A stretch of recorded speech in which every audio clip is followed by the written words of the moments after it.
Also under the layout here is some bookcases with SP's rolling stock. The beginning one here is a Bud RDC car. Southern Pacific had one. It lasted clear up till Amtrak took over. The car was sold to the Oregon Pacific and Eastern and is now in Galveston, Texas in a museum. The car was hit by a log truck and the one end of it got smashed up, and SP, when they rebuilt it, they used part of a baggage car and rebuilt the end, and the car became a single-ended car rather than a double-ended car. Next to the Bud car is an Alco switcher.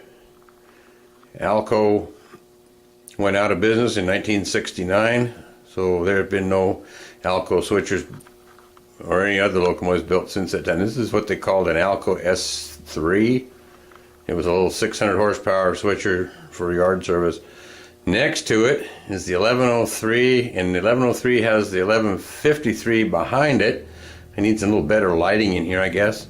It was an AB set. Southern Pacific had 4 of these AB sets. They were used on the Northwestern Pacific, and later they ended up in hump yard service in Roseville, California. Next is another Alco switcher. This is an Alco S6. Southern Pacific had about 80 or 90 of these at one time. They're of course long gone. All the Alcos departed the real Southern Pacific in 1980. And here's another Baldwin switcher like the one that's up in the engine house.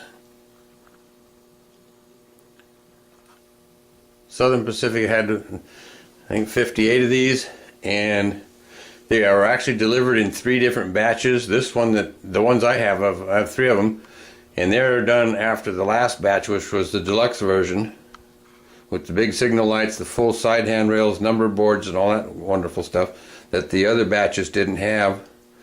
2277 is an S12, a General Motors S12. This is a model that I built up from an Athearn undecked, and I added the lights. Had to make the light housings and make new handrails for it and that sort of thing. And then of course I also painted it.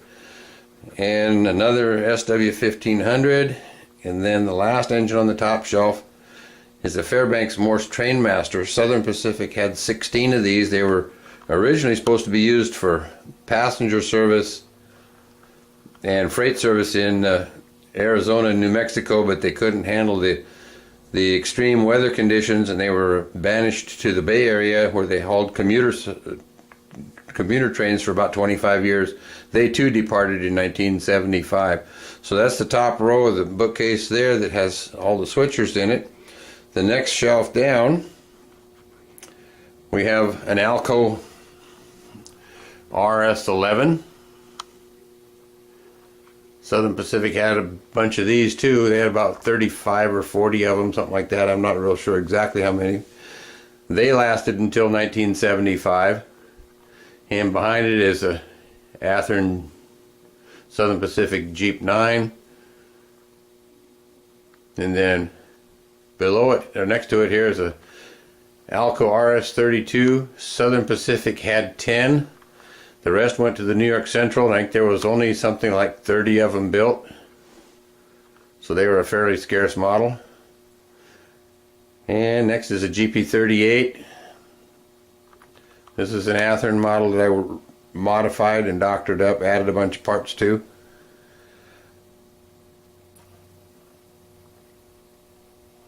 And some GP35s, a pair of those.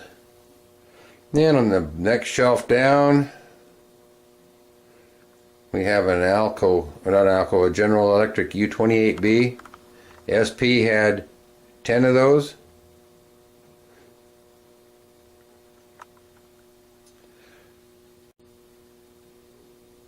And 4 SD9s. Southern Pacific had 150 of those. Some of them are still working for second-hand owners. And behind, you can kind of see in there, is a General Electric U25B. SP had 68 of them.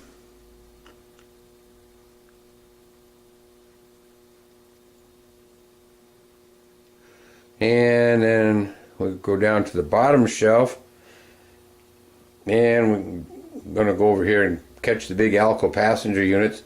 Southern Pacific had the largest fleet of Alco PA, PB passenger units. They had 53 A's and 13 B's. They were retired. The last of them retired in 1967. There was 10 A units left that were used on the city of San Francisco, and they were replaced by EMD SDP 45s. I have an ABA set of the PAs here. The other locomotives here are Athearn Electromotive F7s. There's an ABA set of those. Southern Pacific, Cotton Belt, and the Texas New Orleans, which are basically all the same system, had 770 F units at one time.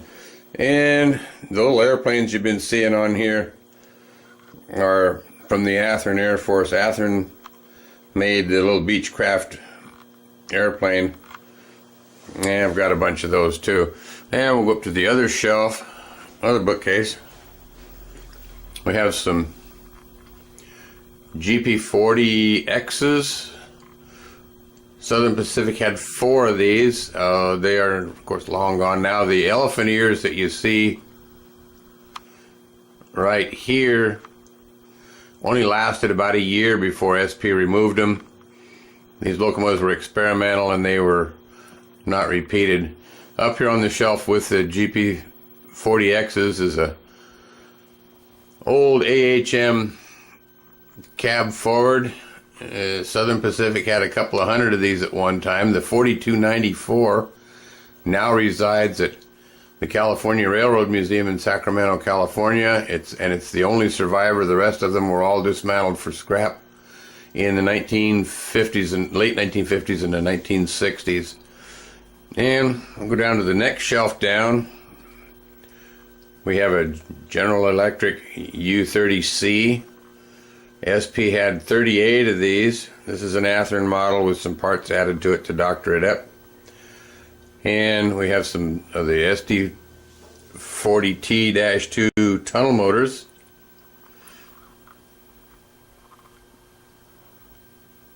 '8306 is a master.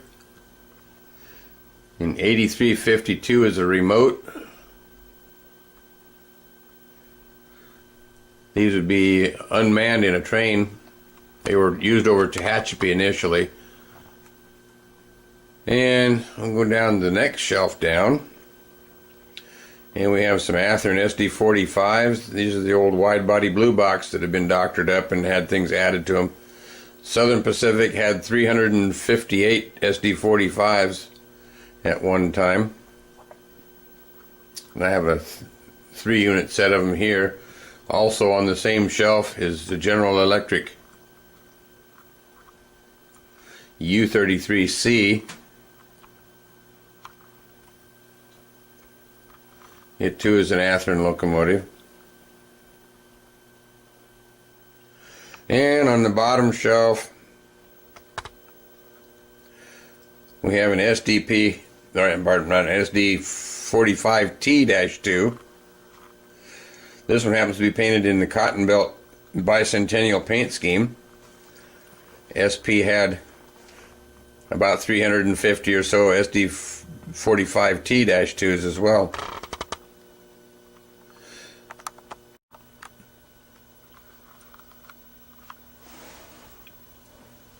Also on the bottom shelf over here we have another SD45T-2 in the gray and red.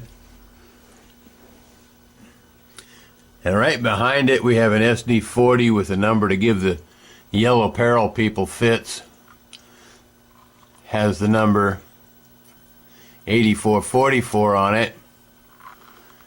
8444 was the number given to Union Pacific's steam locomotive, the 844. After the diesel 844 showed up, they added an extra 4 to it and it became the 8444.